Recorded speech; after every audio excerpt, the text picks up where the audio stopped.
Hello students, welcome to my channel Swarna Chemistry class. I am Swarnlata, your chemistry educator from Sitamarhi.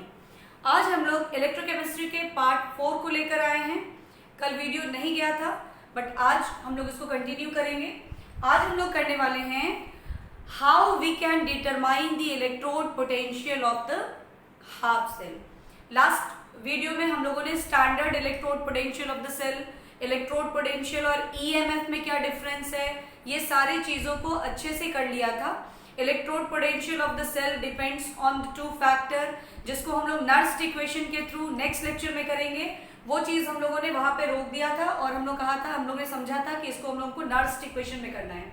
तो इसलिए हम लोगों ने पिछले वीडियो में स्टैंडर्ड इलेक्ट्रोड पोटेंशियल को पढ़ा था एंड वी फाइंड दैट कि ई standard cell become E standard cathode minus E standard anode, या इसको हम लोग कह सकते थे ई standard right minus E standard left. ये जो स्टैंडर्ड टर्म है इट रिप्रेजेंट्स कि हम लोगों ने जो इलेक्ट्रोड पोटेंशियल डिटरमाइन किया हुआ है वो at 25 degree centigrade and 1 molar concentration of the electrolyte. And for the gaseous substance जब हम लोग उसका इलेक्ट्रोड पोटेंशियल निकालेंगे तो वहां पे 1 atm जो है वो प्रेशर हम लोग लेंगे और that is the standard state. और उस स्टैंडर्ड स्टेट पे जब हम वैल्यू डिटरमाइन करते हैं तो that is called standard electrode potential of the cell. अब यहाँ बात ये आती है कि अगर हम ई स्टैंडर्ड सेल निकालते हैं तो ये ई standard cathode minus E standard anode होता है. इसकी वैल्यू हम लोगों को वोल्ट मीटर से मिल जाती है from experiment.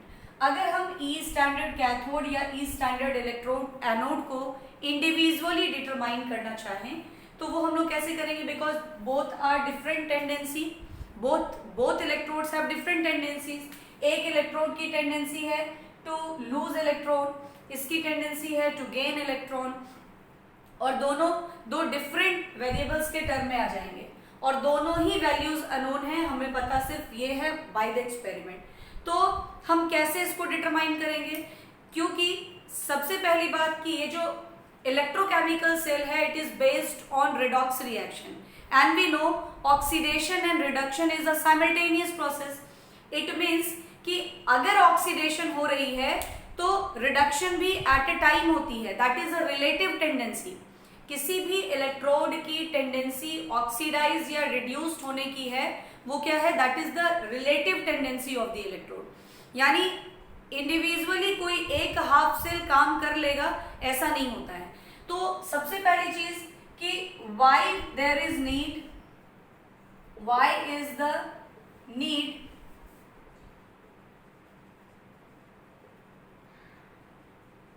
to determine the standard electrode potential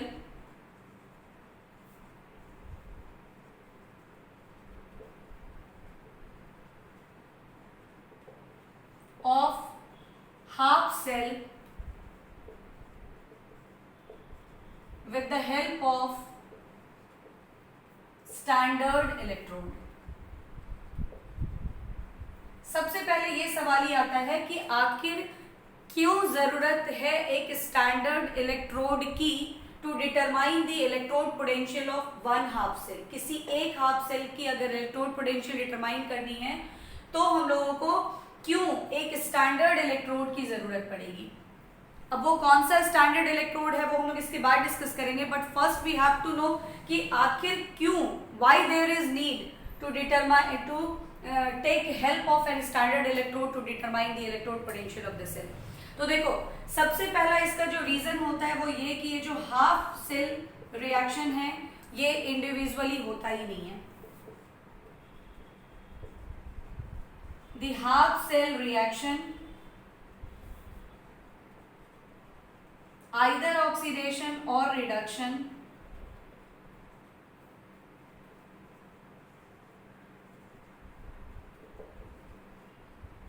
does not takes place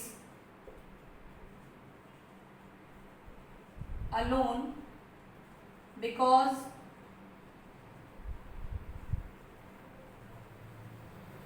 oxidation and reduction is a simultaneous process.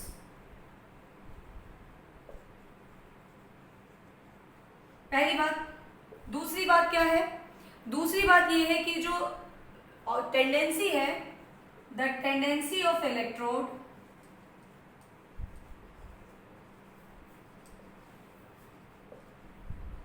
To get oxidised और reduced is a relative tendency.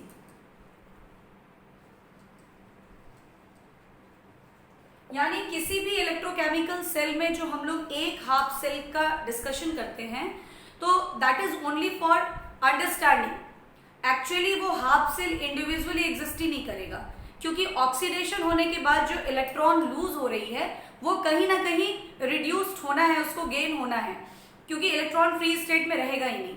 ठीक है, तो ऑक्सीडेशन और रिडक्शन दोनों simultaneous होगा, यानी एक कंप्लीट सेल की ही हम लोग स्टडी कर सकते हैं या उसको कर सकते हैं। इंडिविजुअली एक हाफ सेल कभी भी एग्जिस्ट करता नहीं। तो जब इंडिविजुअल सेल एग्जिस्ट नहीं करता हाफ सेल, तो हम हाफ सेल का इलेक्ट्रोड पोटेंशियल निकाल कैसे कर सकते हैं इलेक्ट्रोड और उसके इलेक्ट्रोलाइट का? पॉसिबल नहीं है। तो हम लोगों को जो वैल्यू मिलती है वोल्ट मीटर में, वो तो पूरे सेल की मिलती है। अब ना तो हमको कैथोड की वैल्यू पता है और ना ही हमें एनोड की वैल्यू पता है।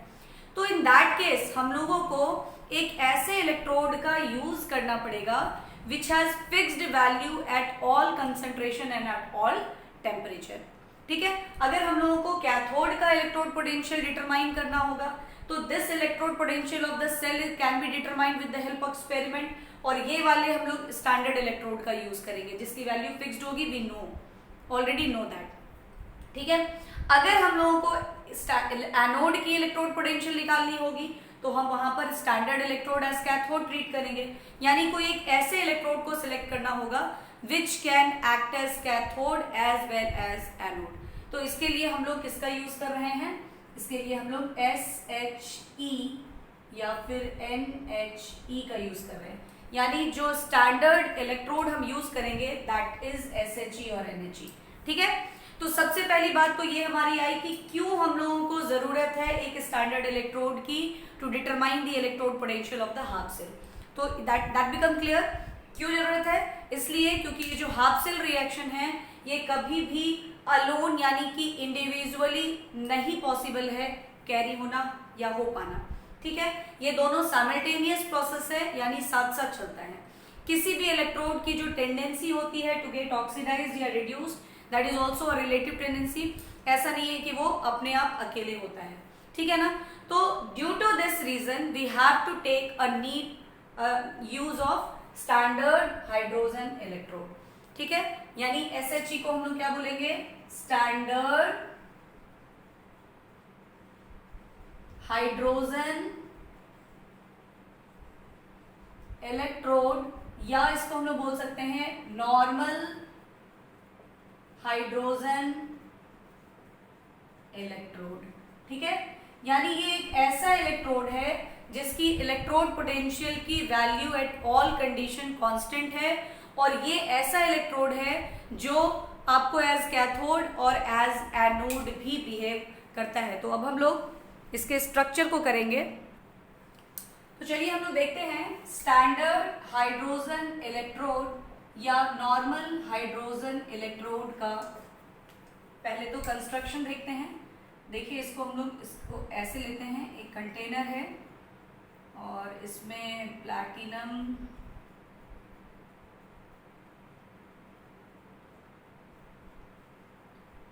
ये प्लैटिनम का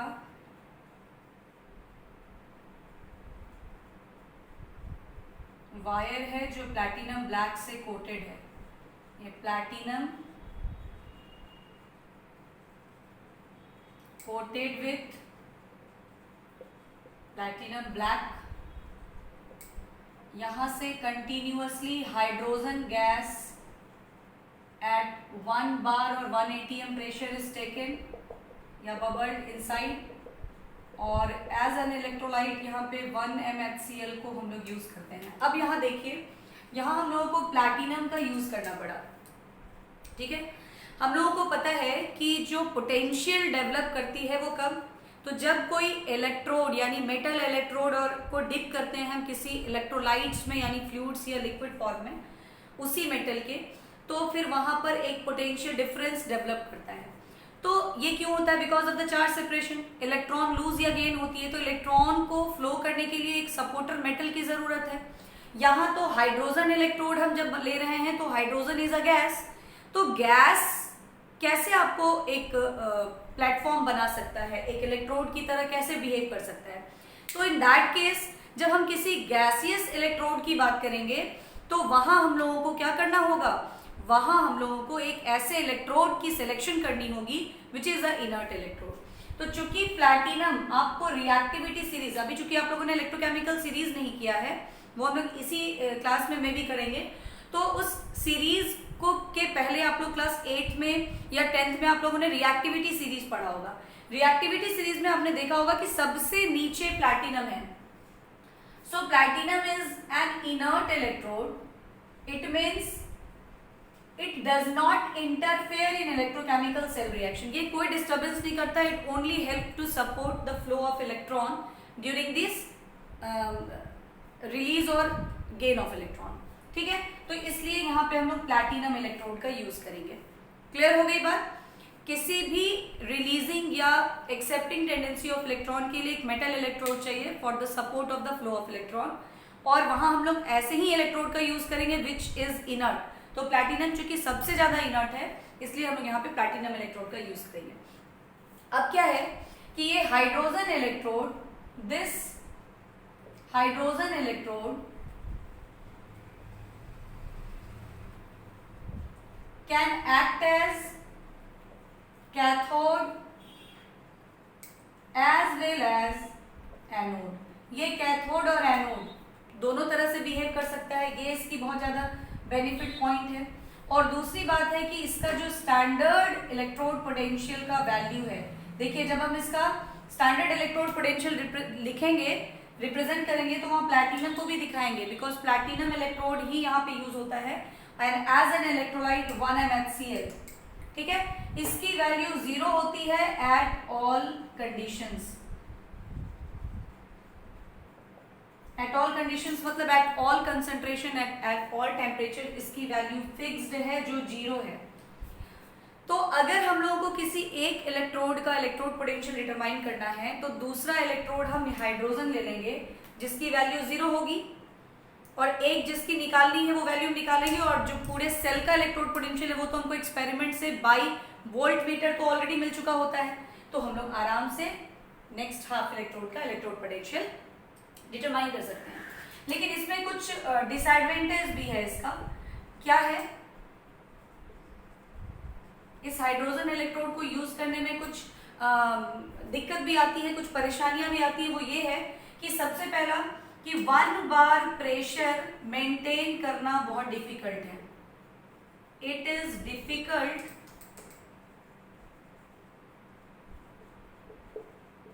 टू मेंटेन 1 बार प्रेशर। ठीक है, it is also difficult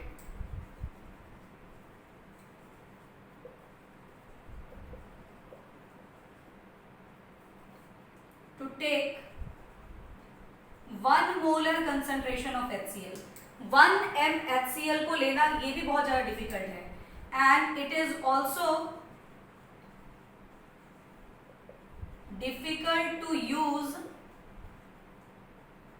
platinum as electrode because it gets easily poisoned। ये बहुत इजीली जो है ना पॉइजन हो जाता है, मतलब अफेक्टेड हो जाता है अदर सबस्टांसेस से। तो ये 3 रीजंस हैं जिसकी वजह से थोड़ी परेशानी होती है इस स्टैंडर्ड इलेक्ट्रोड को यूज करने में, बट चूंकि इसकी वैल्यू 0 होती है एट ऑल कंडीशंस, और ये as cathode and as anode दोनों द बिहेवियर शो करता है, इसलिए with the help of this electrode अभी तक हम लोग रेफरेंस इलेक्ट्रोड के रूप में इसी हाइड्रोजन इलेक्ट्रोड को यूज करते हैं। इसके अलावा हम लोग कालोमेल इलेक्ट्रोड्स को, मरकरी इलेक्ट्रोड्स को जो है उसको भी यूज कर सकते हैं, बट अभी तक हम लोग इसी इलेक्ट्रोड का यूज करते हैं to determine the electrode potential of half cell. अब हम लोग देखते हैं कि कैसे हम लोग इस इलेक्ट्रोड का यूज करके हाफ इलेक्ट्रोड का इलेक्ट्रोड पोटेंशियल निकालेंगे। तो अभी आप लोगों ने चूंकि इलेक्ट्रोकेमिकल सीरीज नहीं पढ़ा है, तो आप अभी अपने माइंड में रिएक्टिविटी सीरीज को ही रखें और इमेजिन करें कि हाइड्रोजन के ऊपर में जितने भी मेटल्स होते हैं they are more reactive metals than hydrogen. It means कि they have more tendency to get oxidise than hydrogen, यानी उनमें हाइड्रोजन के कंपैरेटिव ऑक्सीडाइज्ड होने की टेंडेंसी ज्यादा है। और हाइड्रोजन के नीचे तो बहुत ही लिमिटेड मेटल्स हैं, copper, silver, gold and platinum. ये 4 मेटल ऐसे हैं जो हाइड्रोजन से कम रिएक्टिव है, यानी हाइड्रोजन की ज्यादा टेंडेंसी है to get oxidise than this 4 metals. ठीक है, तो इतनी बात तो आई थिंक आप लोगों को याद रहेगी। हाइड्रोजन के ऊपर manganese, magnesium, iron, zinc, sodium, potassium, calcium, other जितने भी रिएक्टिव मेटल्स होते हैं वो होते हैं। यानी अगर हम लोगों को जिंक का, आयरन का, मैग्नीज का, मैग्नीशियम का, निकल का ऐसे इलेक्ट्रोड्स की इलेक्ट्रोड पोटेंशियल निकालनी होगी तो वहां हम इन मेटल्स इलेक्ट्रोड को एज एनोड लेंगे क्योंकि इनमें ऑक्सीडाइज होने की टेंडेंसी ज्यादा होगी, और हाइड्रोजन को एज कैथोड लेंगे क्योंकि हाइड्रोजन एक ऐसा इलेक्ट्रोड है जो एनोड पर भी रिएक्टिव है। देखो एनोड पे ये क्या करेगा, यहां से जो हाइड्रोजन गैस पास की गई है 1 बार प्रेशर पे, that get oxidise to give H+ ion, और कैथोड पे क्या करेगा ये, तो यहाँ जो 1m HCl लिया गया है, ये HCl प्रोवाइड्स H+ आयन, तो ये H+ आयन इलेक्ट्रॉन, चूंकि 2 इलेक्ट्रॉन लूज हुई है तो 2 गेन होगा और दैट कन्वर्ट्स टू H2। तो ये एज एनोड भी बिहेव कर रहा है और एज कैथोड भी बिहेव कर रहा है। तो अगर हम लोगों को हाइड्रोजन से मोर रिएक्टिव मेटल्स की इलेक्ट्रोड पोटेंशियल डिटरमाइन करनी है तो वहां हाइड्रोजन इलेक्ट्रोड को एज कैथोड लेंगे और उन मेटल्स को एज एनोड, और फिर हम डिटरमाइन करेंगे उसकी वैल्यू। लेकिन अगर ये चारों मेटल्स की इलेक्ट्रोड पोटेंशियल निकालनी है तो this are less reactive than hydrogen, इसलिए इन मेटल्स को एज कैथोड हम लोग लेंगे और हाइड्रोजन SHE यानी स्टैंडर्ड हाइड्रोजन इलेक्ट्रोड को एज एनोड ट्रीट करेंगे, और then we can determine the electrode potential of half cell of this electrodes. ठीक है, तो हम लोग एक डैनियल शेल का जो मेन इलेक्ट्रोड है जिंक और कॉपर, उसके केस में डिटर्मिनेशन कर लेते हैं एंड देन हम लोग इलेक्ट्रोकेमिकल सीरीज को कर लेंगे। चलिए तो हम लोग करते हैं determination of E standard Zn2 + 2 Zn। ठीक है, तो आपने देखा ना ये रिडक्शन पोटेंशियल के टर्म में है। ठीक है, यहाँ पे जिंक आयन से जिंक फॉर्म हो रहा है, इट मींस रिडक्शन पोटेंशियल हम लोग डिटरमाइन कर रहे हैं। अब आप देखिए कि जिंक क्या है, हाइड्रोजन से मोर रिएक्टिव है, तो जो हमारा सेल कंस्ट्रक्ट होगा उसमें एनोड कौन सा यूज होगा बताइए, यस जिंक होगा। जिंक बिहेव एज एनोड और इसको हम लोग किसमें डिप करेंगे, इन ZnSO4 सॉल्यूशन। ठीक है, और एज कैथोड अब हम लोग क्या यूज करेंगे, तो we use standard hydrogen electrode 1m HCl का यूज करके, यहां सॉल्ट रेज हम लोग डालेंगे और यहां वोल्ट मीटर लगा हुआ होगा हमारा, जिससे हम लोगों को वोल्टेज मिलेगा। ठीक है, तो अब आप देखिए यहाँ पे कि यहाँ अगर हमारा E स्टैंडर्ड सेल की हम बात करें तो ये क्या होगा, E स्टैंडर्ड कैथोड। कैथोड यहाँ पे कौन है, स्टैंडर्ड हाइड्रोजन इलेक्ट्रोड जो है दैट इज कैथोड, यानी आप इसका रिप्रेजेंटेशन ऐसे करेंगे, और minus E standard anode. Anode यहाँ पे क्या है, जिंक, जिसका हम लोगों को डिटरमाइन करना है। ठीक है, तो अब हमको पता है ना कि इसकी वैल्यू 0 है और इसकी वैल्यू हमको डिटरमाइन करनी है, तो इसकी वैल्यू वोल्ट मीटर से मिल जाती है। जब हम हाइड्रोजन इलेक्ट्रोड को एज कैथोड और जिंक को एज एनोड लेते हैं तो यहाँ वोल्ट मीटर पे वैल्यू इसकी मिलती है विच इज 0.76 वोल्ट। अब आप कहेंगे कि मैम आपको कैसे पता चल गया कि 0.76 वोल्ट है, तो दैट इज बाय एक्सपेरिमेंट। चूंकि हमने आपको स्टार्टिंग में ही बोला था कि हम लोग डैनियल सेल के बेसिस पर ही ये सारा स्टडी कर रहे हैं इलेक्ट्रोकेमिकल सेल का, तो नेचुरली डैनियल सेल के जो 2 इलेक्ट्रोड है, जिंक और कॉपर, उसकी वैल्यू को हम लोगों को तो माइंड में रख ही लेनी है।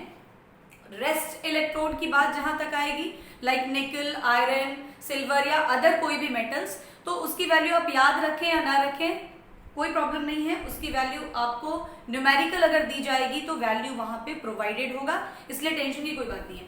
ये एक जो डैनियल सेल का जो 2 इलेक्ट्रोड है, मेन जिंक और कॉपर, उसकी वैल्यू को आप प्लीज थोड़ा याद रख लें दैट। तो यहां हम लोग देखते हैं इसकी वैल्यू कितनी आ गई, 0.76, ठीक है। तो नाउ अब ई स्टैंडर्ड Zn2 + 2 Zn जो हो गया वो क्या हो गया, -0.764।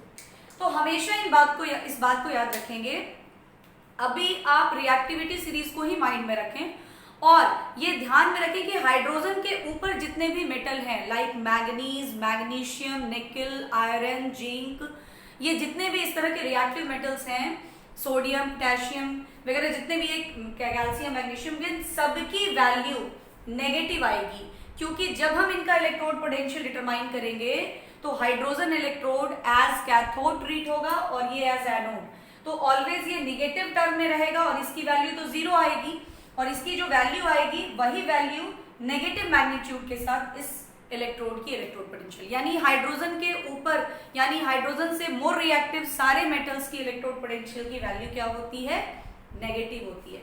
आई थिंक आपको ये क्लियर हो गया होगा, बिकॉज इन इलेक्ट्रोकेमिकल सीरीज के एप्लीकेशन में ये चीज आपको करना भी है। अब हम लोग आते हैं वैसे इलेक्ट्रोड की इलेक्ट्रोड पोटेंशियल को डिटरमाइन करने के लिए जो हाइड्रोजन से लेस रिएक्टिव है। जैसे हम लोग करते हैं determination of E standard Cu2+ से Cu, ठीक है। तो अब देखिए कॉपर तो हाइड्रोजन से लेस रिएक्टिव है, तो यहां पर अब हम लोगों को क्या करना होगा, कॉपर को एज कैथोड यूज करना होगा, और इसको हम लोग किस में डिप करेंगे, कॉपर सल्फेट सॉल्यूशन में, और ये हमारा होगा प्लैटिनम, जिसको हम लोग 1mHCl में डिप करेंगे। ये हमारा सॉल्ट ब्रिज होगा और यहां हम लोग वोल्ट मीटर लगाएंगे। अब इस वोल्ट मीटर का वैल्यू 0.34 होगा। फिर वही बात आई, कैसे पता है, तो ये बाय एक्सपेरिमेंट है और चूंकि कॉपर इलेक्ट्रोड की निकालनी है तो कॉपर इलेक्ट्रोड की वैल्यू हम लोगों को जनरली याद ही रहती है। तो यहाँ ई स्टैंडर्ड सेल होगा, ई स्टैंडर्ड कैथोड, यहाँ कैथोड क्या है, copper, minus E standard anode, anode क्या है, हाइड्रोजन इलेक्ट्रोड, ठीक है। अब देखिए इसकी वैल्यू 0.34 है और इसकी वैल्यू डिटरमाइन करनी है और इसका वैल्यू 0, तो देयरफॉर हम लोगों को क्या मिल रहा है, ई स्टैंडर्ड Cu2+ से Cu की वैल्यू है 0.34 वोल्ट, यानी वैल्यू क्या है, पॉजिटिव। तो इसका मतलब क्या हो गया कि अगर हम लोग लेस रिएक्टिव, देखिए 4 ही मेटल्स आपको लेस रिएक्टिव है हाइड्रोजन से, कॉमन आपको उतना याद रखना है, copper, silver, gold, platinum, copper, silver, gold, platinum, main आपको ये इतना याद रखना है जो हाइड्रोजन से लेस रिएक्टिव है, इनकी इलेक्ट्रोड पोटेंशियल की वैल्यू ऑलवेज क्या आएगी, पॉजिटिव आएगी। और रेस्ट जो मेटल्स होते हैं वो हाइड्रोजन से मोर रिएक्टिव होते हैं, इसलिए उनकी वैल्यू कैसी आएगी, नेगेटिव आएगी। तो आई थिंक आप लोगों को ये चीज जो है वो क्लियर हो गया होगा। अब हम लोग नेक्स्ट टॉपिक करेंगे electrochemical series.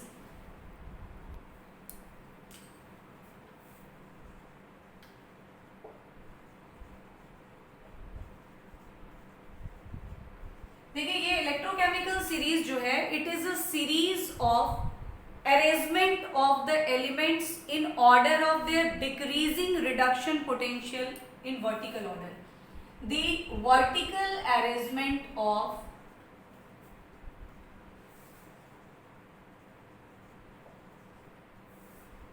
elements in order of their decreasing reduction potential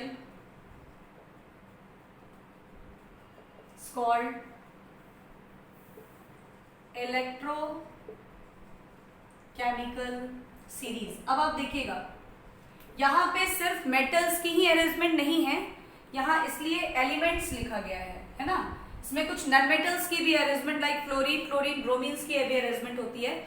और दूसरी बात कि आपने जो रिएक्टिविटी सीरीज में जो ऑर्डर पढ़ा था ना, जो मेटल्स सबसे टॉप पे थे वो सबसे ज्यादा रिएक्टिव थे, यहाँ वो मेटल सबसे ज्यादा बॉटम में होंगे, क्योंकि metals are very good reducing agents, metals have very much tendency to get oxidised. और यहाँ पे जो अरेंजमेंट, वर्टिकल अरेंजमेंट हो रहा है वो क्या है, ऊपर वैल्यू पॉजिटिव पॉजिटिव पॉजिटिव, फिर जीरो, फिर नेगेटिव नेगेटिव नेगेटिव नेगेटिव आ रही है। तो अभी आपने जो जस्ट हम लोगों ने जो पढ़ा कि जो रिएक्टिव मेटल्स होंगे उनके इलेक्ट्रोड पोटेंशियल की वैल्यू क्या होती है, नेगेटिव, और अरेंजमेंट क्या है, पॉजिटिव टू नेगेटिव, यानी जो ज्यादा रिएक्टिव है वो बॉटम पे है और जो कम रिएक्टिव है वो आपको टॉप पे है। तो रिएक्टिविटी सीरीज के ऑर्डर का जस्ट अपोजिट ऑर्डर आपको इसमें मिलेगा, यानी रिएक्टिविटी सीरीज में जो मेटल टॉप पे होगा वो इसके बॉटम पे होगा। ठीक है, इसको आपको ऐसे समझना है। अब इस सीरीज का क्या यूज है हम लोगों के लिए, तो वो हम लोग देखते हैं। सबसे पहले हम उसका एप्लीकेशन करेंगे। तो फर्स्ट एप्लीकेशन इसकी होगी to determine the strength of oxidising and reducing agent. Series को देखकर हम लोग ये बता सकते हैं कि कौन सा मेटल ज्यादा अच्छा या कौन सा इलेक्ट्रोड ज्यादा अच्छा ऑक्सीडाइजिंग एजेंट है या कौन सा ज्यादा अच्छा रिड्यूसिंग एजेंट। कैसे पता करेंगे, तो देखिए, जिस इलेक्ट्रोड की इलेक्ट्रोड पोटेंशियल नेगेटिव होगी, यानी लो इलेक्ट्रोड, स्टैंडर्ड इलेक्ट्रोड, या कह सकते हो negative standard electrode, means easily oxidised. और जो इजिली ऑक्सीडाइज्ड होता है उसको क्या बोलते हैं, रिड्यूसिंग एजेंट, यानी जिसका जितना नेगेटिव वैल्यू होगा वो उतना स्ट्रॉन्गर रिड्यूसिंग एजेंट होगा। ठीक है, अगर आपके पास दो इलेक्ट्रोड्स दिए होंगे, दोनों की इलेक्ट्रोड पोटेंशियल दी हुई होगी और पूछेगा कि इसमें कौन स्ट्रॉन्गर रिड्यूसिंग एजेंट है, तो आप देखिएगा जिसका जितना ज्यादा नेगेटिव वैल्यू होगा ना इलेक्ट्रोड पोटेंशियल का, यानी वो उतना अच्छा। जैसे अगर आपके पास E standard Zn2 plus oblique Zn, ये -0.76 वोल्ट है, और अगर आप निकेल की बात करेंगे ना तो इसकी वैल्यू -0.25 वोल्ट होती है। अब आप बताइए इन दोनों में कौन ज्यादा स्ट्रॉन्गर रिड्यूसिंग एजेंट है, तो जिसकी वैल्यू जितनी ज्यादा नेगेटिव है, तो नेगेटिव किसकी है, जिंक की, so it is stronger reducing agent than this, यानी इसमें ऑक्सीडाइज्ड होने की टेंडेंसी इसके कंपैरेटिव क्या है, ज्यादा है, यानी ये ज्यादा स्ट्रॉन्गर है मेटल देन दिस, यानी ये ज्यादा स्ट्रॉन्गर रिड्यूसिंग एजेंट है देन दिस। ठीक है, अब इसके बाद हम लोग देखते हैं, अगर हाई इलेक्ट्रोड पोटेंशियल की वैल्यू है या कह सकते हो पॉजिटिव इलेक्ट्रोड पोटेंशियल की वैल्यू है, तो इसका मतलब रिडक्शन होगा, इजीली रिड्यूस्ड, और जब इजीली रिड्यूस्ड होगा तो that become very strong oxidising agent. तो अगर किसी दो इलेक्ट्रोड को कंपेयर करना होगा लाइक दिस, जैसे आप देखिए ई स्टैंडर्ड Ag प्लस से Ag की वैल्यू 0.80 होती है और ई स्टैंडर्ड Cu2 प्लस से Cu की वैल्यू 0.34 वोल्ट होती है। तो आपसे पूछेगा इसमें which is stronger oxidizing agent, तो ऑक्सीडाइजिंग एजेंट कौन होगा, जो इजीली रिड्यूस्ड हो। इजीली रिड्यूस्ड कौन होगा, जिसका पॉजिटिव वैल्यू ज्यादा होगा। पॉजिटिव वैल्यू ज्यादा किसका है, सिल्वर का, सो silver get oxidised more easily. ठीक है, गेट रिड्यूस्ड मोर इजीली, ये ज्यादा इजीली रिड्यूस्ड हो जाएगा, सिल्वर इजीली रिड्यूस्ड होगा। और अगर इन दोनों सेल से हम लोगों को सेल कंस्ट्रक्ट करना होगा तो इसको एनोड और इसको कैथोड लेना पड़ेगा। कॉपर एक्ट एज एनोड क्योंकि इसका इलेक्ट्रोड पोटेंशियल कम है, सो ये ऑक्सीडेशन इजीली करेगा, इसका इलेक्ट्रोड पोटेंशियल ज्यादा है, पॉजिटिव है, मोर पॉजिटिव है, सो ये रिड्यूस ज्यादा इजीली होगा। ठीक है, तो इस तरह से हम लोग स्ट्रेंथ डिटरमाइन कर सकते हैं by the value of standard electrode potential. जिसका जितना ज्यादा नेगेटिव या लोअर वैल्यू होगी वो अच्छा रिड्यूसिंग एजेंट होगा क्योंकि उसका ऑक्सीडेशन इजीली होगा।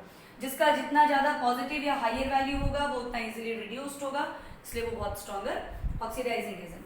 दूसरा एप्लीकेशन हम लोग देख सकते हैं to determine E standard cell. तो हम लोगों को पता है ना कि ई स्टैंडर्ड सेल होता क्या है, it is E standard cathode minus E standard anode.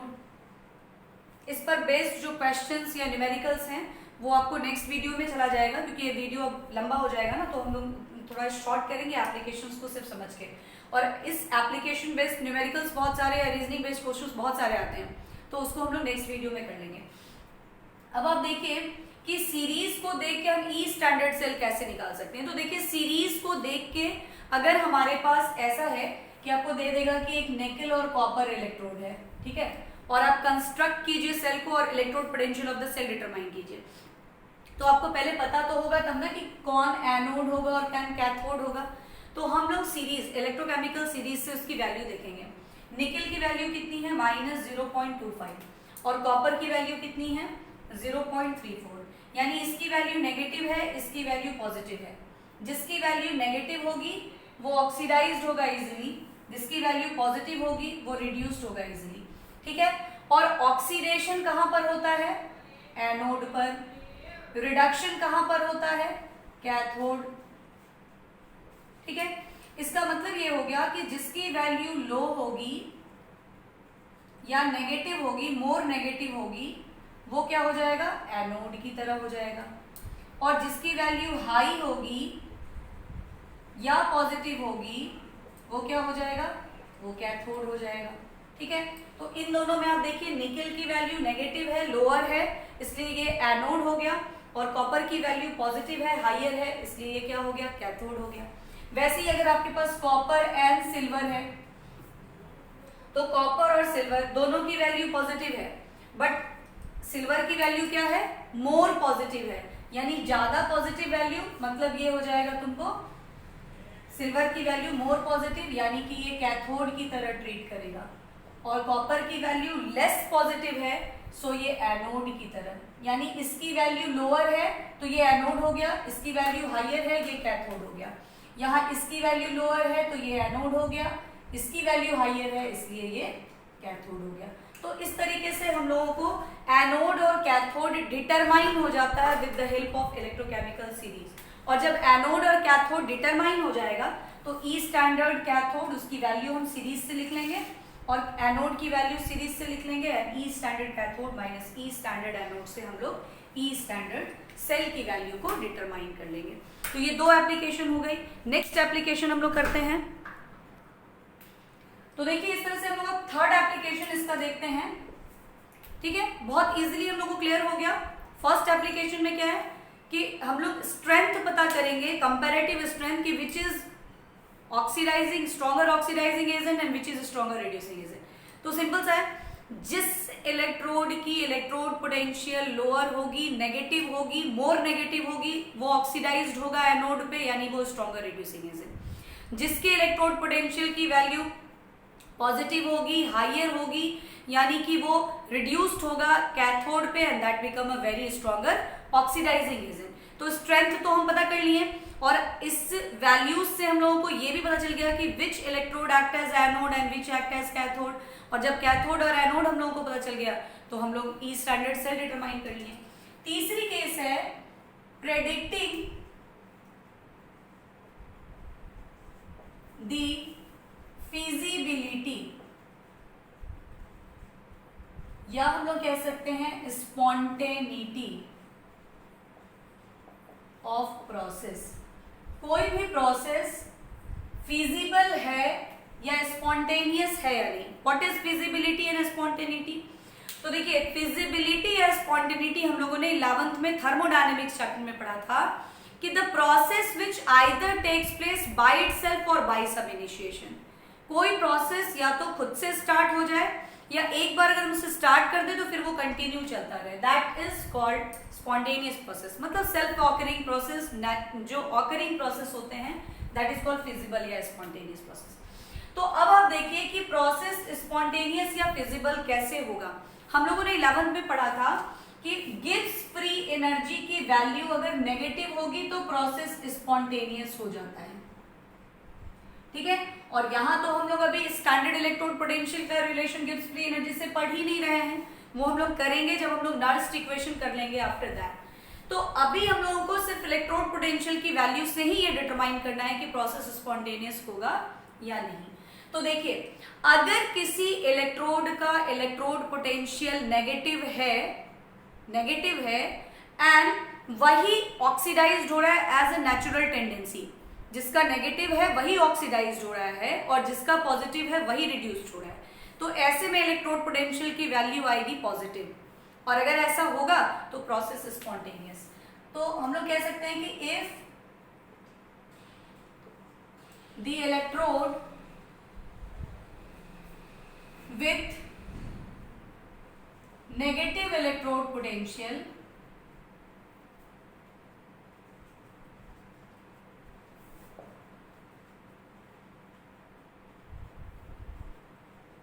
get oxidized and the electrode with positive electrode potential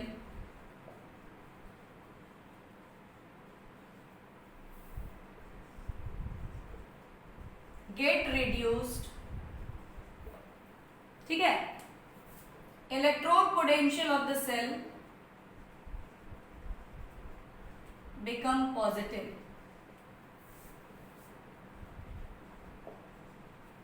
and the process become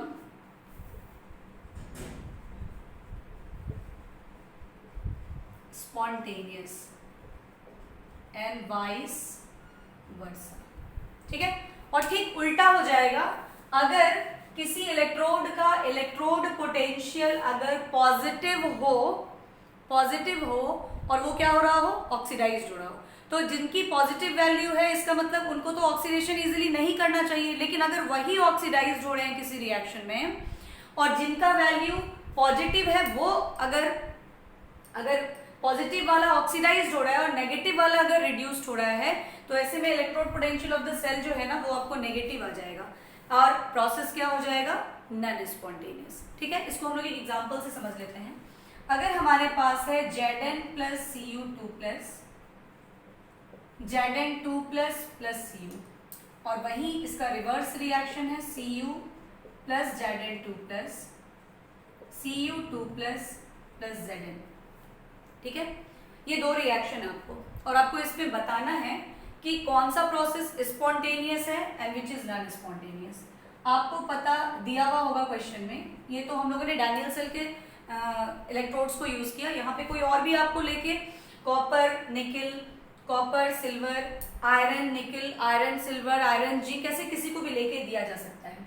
तो एक एग्जांपल हम कॉमन आप लोगों को ये बता रहे हैं, इसके हेल्प से इस पर बेस्ड रीजनिंग के बहुत सारे क्वेश्चन बनते हैं जो नेक्स्ट वीडियो में आपको हम करवाएंगे। आपको इस तरह के क्वेश्चंस रहते हैं कि can we store iron when dipped in CuSO4 solution, can we store copper when dipped in FeSO4 solution. इस तरह का बहुत सारा क्वेश्चन है ना कि क्या हम निकल के स्पैचुला को कॉपर सल्फेट सॉल्यूशन में स्टोर करके रख सकते हैं।